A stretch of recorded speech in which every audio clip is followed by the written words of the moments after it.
வடசென்னையில் வசிக்கும் மக்களுக்கு metro rail திட்டம் பெரும் உதவியாக இருக்கும் என்று வெங்கையா நாயுடு தெரிவித்தார். மெட்ரோ ரயில் திட்ட விரிவாக்க பணிகள் துவக்க விழாவில் மத்திய அமைச்சர் வெங்கையா நாயுடு கலந்து கொண்டு சிறப்பு மலரை வெளியிட்டார்.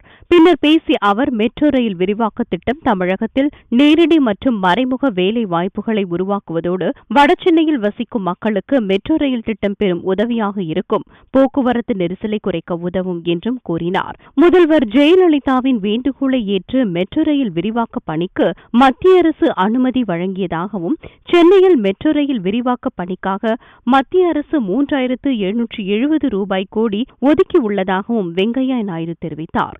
நாட்டின் பல்வேறு நகரங்களில் இதுவரை 316 கிலோமீட்டர் தூரத்திற்கு மெட்ரோ ரயில் பணி நடந்து முடிந்துவிட்டதாக கூறிய அவர், இன்னும் 553 கிலோமீட்டர் தூரத்திற்கு மெட்ரோ ரயில் பணியை விரிவாக்கம் செய்ய திட்டமிடப்பட்டுள்ளதாக குறிப்பிட்டார். மேலும் இந்தியாவின் வளர்ச்சியில் தமிழகத்தின் பங்கு மிக முக்கியமானது என்றும், இந்திய பொருளாதாரத்தில் தமிழகம் மிக முக்கிய இடத்தில் உள்ளது என்றும் வெங்கையா நாயுடு தெரிவித்தார்.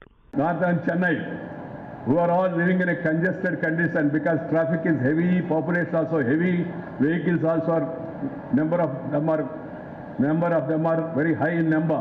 Keeping that in mind, this facility will definitely help the poor people, the lower middle class people and the employees who are traveling from this area.